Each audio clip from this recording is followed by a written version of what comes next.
रेवाड़ी नगर परिषद की मनमानी के खिलाफ 1857 की क्रांति के महानायक राव गोपाल देव के वंशज राव वीरेंद्र सिंह ने रानी की ड्योढ़ी में की प्रेस कॉन्फ्रेंस। नगर परिषद अधिकारी और स्थानीय वार्ड पार्षद पर आरोप लगाते हुए कहा, नगर परिषद ऐतिहासिक धरोहर को खत्म करने में लगी है। नमस्कार, आप देख रहे हैं तहलका हरियाणा, आपकी आवाज। ऐतिहासिक धरोहर बचाओ संघर्ष समिति के संयोजक राव विजेंद्र सिंह ने अपने निवास स्थान रानी की ड्योढ़ी महल में प्रेस कॉन्फ्रेंस कर नगर परिषद पर ऐतिहासिक धरोहर को खत्म करने के आरोप लगाए। राम गोपाल देव के वंशज और ऐतिहासिक धरोहर बचाओ संघर्ष समिति के संयोजक व सामाजिक कार्यकर्ता राव विजेंद्र सिंह ने नगर परिषद और स्थानीय वार्ड पार्षद पर आरोप लगाते हुए कहा कि इन लोगों द्वारा मनमानी की जा रही है। उन्होंने बताया कि नगर परिषद द्वारा अभी कटला बाजार की सड़क निर्माण के लिए टेंडर दिया गया था और उसके बाद सड़क को तोड़कर नई बनाने का काम शुरू किया गया, लेकिन स्थानीय वार्ड पार्षद ने राजनीतिक द्वेष के चलते सड़क के लेवल को पहले से और ऊंचा कर दिया, जिस कारण शहर की ऐतिहासिक धरोहर रानी जी की ड्योढ़ी महल में बरसाती पानी घुसने लगा है, जिस कारण महल में रखे प्राचीन दस्तावेज और म्यूजियम को नुकसान पहुंच रहा है। राव विजेंद्र ने कहा कि उन्होंने इसका विरोध करते हुए जिला प्रशासन से जब इसकी शिकायत की तो प्रशासन ने आदेश देकर यह काम रुकवा दिया, लेकिन बाद में वार्ड पार्षद ने दोबारा ठेकेदारों को काम चालू रखने के लिए बात कही, सड़क को और पूरा बनवा दिया। राव विजेंद्र ने बताया कि उन्होंने अपने स्तर पर लड़ाई लड़कर कानोड़ गेट का जीर्णोद्धार करवाया था, उसी प्रकार अब ऐतिहासिक धरोहर रानी जी की ड्योढ़ी का जीर्णोद्धार भी कराएंगे, चाहे इसके लिए उन्हें कोर्ट ही क्यों ना जाना पड़े। उन्होंने बताया कि नगर परिषद द्वारा अभी तक बड़ा तालाब, छोटा तालाब, 16 राही के जीर्णोद्धार के लिए कोई काम नहीं किया जा रहा है, जबकि सरकार और प्रशासन द्वारा इसके लिए भारी भरकम बजट भी मंजूर कर दिया गया है। बावजूद यह ऐतिहासिक धरोहर अपने अस्तित्व की लड़ाई लड़ रहे हैं। इस प्रेस कॉन्फ्रेंस में हमारे संवाददाता राजेश शर्मा भी मौजूद थे, तो आइए सुनाते हैं इस प्रेस कॉन्फ्रेंस में राव विजेंद्र सिंह ने क्या कहा। मामला ये है जी, जो आप यहाँ खड़े हैं ये रेवाड़ी का प्राचीन राजमहल है। ये बिल्कुल खंडर हालत में था। मेरे पिछले 7-8 सालों के अथक प्रयासों से मैंने इसका जीर्णोद्धार करवाया है। अभी ये इसके सामने की जो सड़क है वो बन रही थी और सड़क के अंदर इसके एक साइड कटला पड़ता है, एक साइड जीवली बाज़ार पड़ता है। कटले से और जीवली बाज़ार तक 2 फुट का ढाल है। मेरे इस घर का पानी बाहर ऑन रोड निकल के जाता था, बरसाती पानी, और अब ये सड़क सभी नगर पालिका अधिकारियों से, उपायुक्त से और इनसे सबसे कहने के बावजूद भी इस सड़क को मेरे इसके फर्श लेवल से, इस इमारत की फर्श लेवल से ऊंची उठा करके बना दिया, जिससे इसका पानी, बरसाती पानी बाहर नहीं निकलेगा। जबकि सुप्रीम कोर्ट की गाइडलाइन ये है कि आप किसी के घर का पानी नहीं रोक सकते, क्या जी। तो मैंने इसी उस विषय को लेकर आप लोगों को मैंने कष्ट दिया। कंप्लेंट आपने कहा? कंप्लेंट जो है ये पिछले संडे की बात है। संडे को सभी ऑफिस बंद रहते हैं। मैं यहाँ से डीसी साहब के पास गया, कैंप ऑफिस, डीसी साहब नहीं मिले। फिर मैं मैडम जो है आसिमा मैडम जो एडीसी हैं, जिनके पास डीएमसी का चार्ज था, मैं उनसे मिला और मैडम ने इस काम को रुकवाया और रुकवाने के बाद ये काम रुका रहा। फिर मैं दूसरे दिन जा कर के ऑन रिकॉर्ड रिटर्न के अंदर जो है मैं अपनी कंप्लेंट दे के आया। कमेटी के अधिकारियों से मिला, बोले जी काम रुकवा रखा है, आप चिंता मत करो, आपका कोई नुकसान नहीं होगा।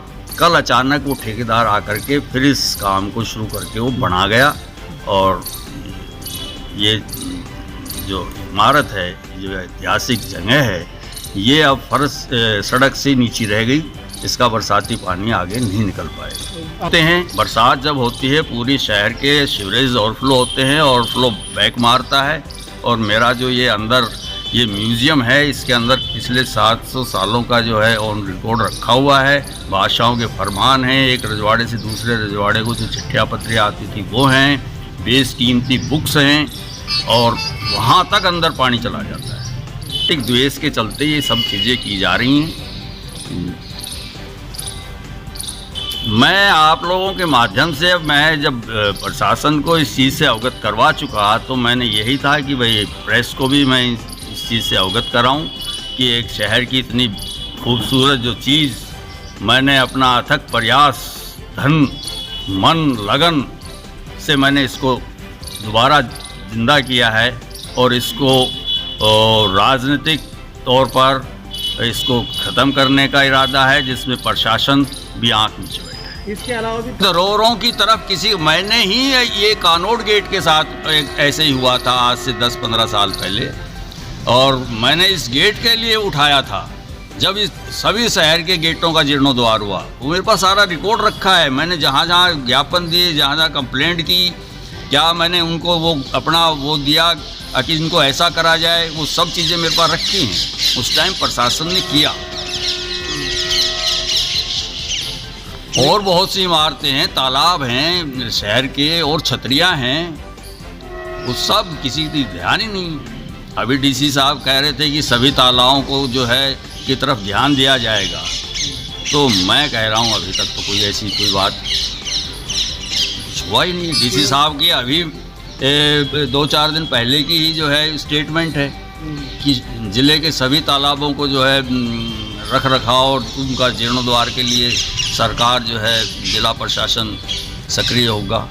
तो अभी तक कोई इसके ऊपर कुछ है ही नहीं। सब बर्बाद की जा रही हैं। एक से एक छतरियाँ हैं यहाँ रेवाड़ी के अंदर। जो ये छतरियाँ कानोट गेट के बाहर हैं, ये छतरियाँ पूरे हरियाणा में, मेरे पास जो पुरातत्व विभाग के लोग हैं वो आते हैं, वो कहते हैं कि राव साहब या तो छतरियाँ ये हैं यहाँ पर रेवाड़ी में, और या फिर भरतपुर में हैं, और पूरे हरियाणा में इस मेहराब की छतरियाँ नहीं हैं। तो ऐसी हिस्टोरिकल, फिर उन राजाओं की छतरियाँ हैं जो इतने पराक्रमी हुए कि जिन्होंने जो है काफ़ी लंबा हांसी, हिसार, करनाल, मेरठ और ये सब कोटपूतली वगैरह सिंघाना तक इतना लंबा चौड़ा उनका राज रहा। इतिहास तो लिखा ही नहीं गया। जाटों का इतिहास लिखा गया है, उसमें एक पेज लगा हुआ है इस रेवाड़ी के पर्पस पर। उनके लिए लिखा है कि राव गुजरमल के टाइम में रेवाड़ी राज्य का सूरज पूरे सोपान पर था। आप इन 2 लाइनों के अंदर ही कितना बड़ा इतिहास है। तो शासन प्रशासन हाँ, ये एक पर्यटकों के लिए एक मेन केंद्र बन सकता है रेवाड़ी। ये महाभारत कालीन नगर है। मैं देखता हूँ, मैं रोडों पे निकलता हूँ तो रोडों के ऊपर जो है ये साइन पट जो लगा रखे हैं, उन पर लिखा होता है पीतल नगरी रेवाड़ी आपका स्वागत करती है। अरे पीतल नगरी क्या, यहाँ पीतल की खान है? ये महाभारत कालीन नगरी है, ऐतिहासिक नगरी है। मतलब कोई इसके ऊपर ध्यान ही नहीं। इसके आगे मैं इसके लिए मैंने अपने एक ऐतिहासिक धरोहर बचाओ संघर्ष समिति का गठन किया था कानोट गेट की जब लड़ाई लड़ी थी। मैं फिर इसके लिए अब सक्रिय हो रहा हूँ रेवाड़ी की। अब मैं ये मुद्दा तो ये अब सिर्फ इस सड़क का है, मैं आगे भविष्य में भी अब मेरा लक्ष्य ये होगा कि रेवाड़ी के ऐतिहासिक धरोहरों के बारे के अंदर मैं इसको प्रशासन को करवाने का प्रयास करूँ। नहीं हो रही क्योंकि कंप्लेंट तो आप कर चुके हैं। हाँ जी, हाँ, आखिरी कोर्ट का भी रास्ता है मेरे पास। सुप्रीम कोर्ट की गाइडलाइन है कि आप